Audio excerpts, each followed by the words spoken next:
Casinos aren't just places for gambling. They're meticulously engineered environments built to keep you mindlessly spending your money for as long as possible. Every seemingly redundant element, from the layout of the building to the placement of the slot machine's flash and sound, is designed to keep you sat and spending without you even realizing. And this isn't just a speculation. It's a heavily and deeply researched science that has been fine-tuned for this purpose alone. Casino owners and game developers work closely with behavioral psychologists, data analysts, and design experts to create an atmosphere that makes losing money feel fun, safe, and even addictive. Now meet our protagonist, Timmy. Timmy just got off a long week of work and wants to spend the weekend having some fun. He thinks a casino will be a great choice to relax without spending too much money. When Timmy first walks into the casino, 3 things hit him immediately: the flashing lights and bright colors, the complete lack of windows and clocks, and the unusually friendly casino staff. In seconds, he's cut off from the outside world, surrounded by a storm of sounds and lights that overwhelm his senses. He wanders over to a so-called penny slot, an entry-level machine where each spin costs around 50 cents. These machines are bait, cheap to play, high payout rates, and designed to build a false sense of luck. Timmy starts winning just enough to feel confident, and before long, he is drawn deeper into the casino. But the deeper he goes, the more money it takes to play, and the worse the odds become.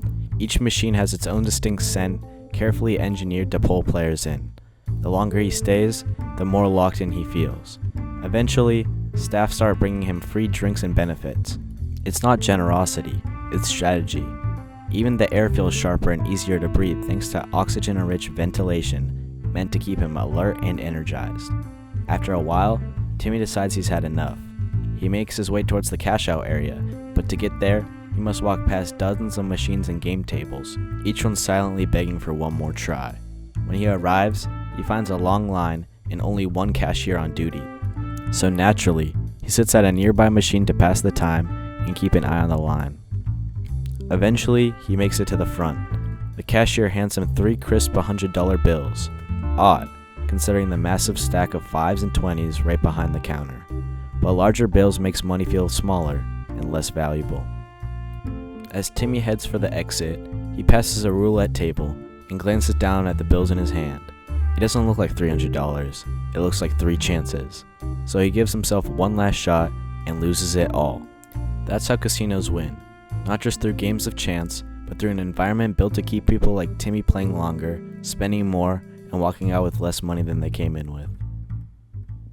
In 2022 alone, the US gaming industry generated over $120 billion in revenue, all money coming from people like Timmy. All of this $120 billion, over 16% of it came from non-gaming experiences, things like food, beverages, lodging, and other forms of entertainment. This equates to approximately $20 billion. In addition to this, casinos made some $4 billion from added expenses like restaurants and retail. This is an immense amount of money, and it shows just how much money these establishments make outside of their machines. But not all casinos operate the same way, and where that money ends up can vary drastically. To really understand the industry, you have to look at the key differences between tribal and commercial casinos. The biggest distinction between tribal and commercial casinos lies in their ownership and regulation.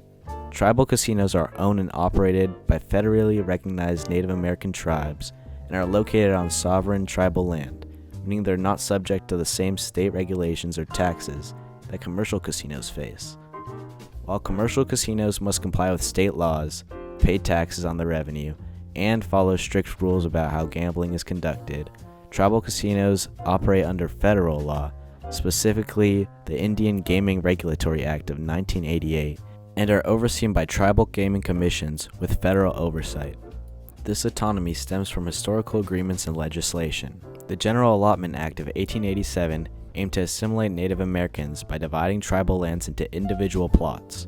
While harmful in many ways, the act and subsequent legal developments eventually led to land being recognized as tribal trust land, which is exempt from most state laws and taxes. Because of this legal status, tribes are considered by the US government as sovereign entities, similar to the states. This grants them the right to operate casinos with a significant degree of legal and economic independence, giving them a way to support their own communities and goals. With all that being said, casinos are not just big flashy buildings. They are carefully and meticulously engineered to keep you spending your money while simultaneously making you feel like you're winning. Every sight, smell, and friendly staff member is there solely to keep you in the building. No matter if the casino is run tribally or commercially, it is always the same operation. So next time you find yourself walking into a casino, remember, everything around you is there for a reason, and there is always a house edge.